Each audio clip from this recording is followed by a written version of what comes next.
So what else could top brass at UN headquarters in New York City, home of the globalists' propaganda networks and the bankers' fiat Federal Reserve, possibly be thinking? How can the needs of future generations be met if only the elite in the UN's 193 signatory governments can own real estate? For whatever reason, perhaps it's part of their genetic code, but they are predators. They really want everybody else to work for them and to be their slaves, and they don't have any sensibility about or compassion for them. They just want to rule. And those are the ones that always gravitate for political power, because it gives them the option to acquire and feed these passions, acquire what they want and feed these passions, and not be thrown in prison, because they're the ones that run the prisons.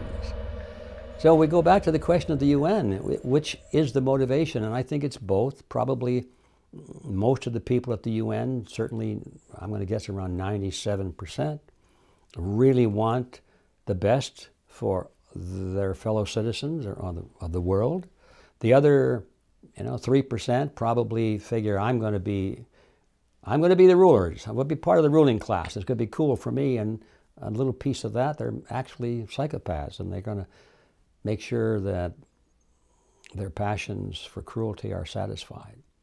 Seems like the real plan is to keep the present and future generations in poverty and dependent on an ever-expanding police state. Is that our common future?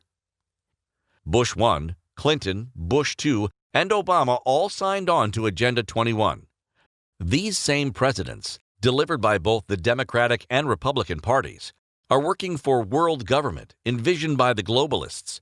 The beginnings of the world government already exist in the World Trade Organization, the UN, the IMF, the World Bank, the new International Environmental Authority, Kyoto.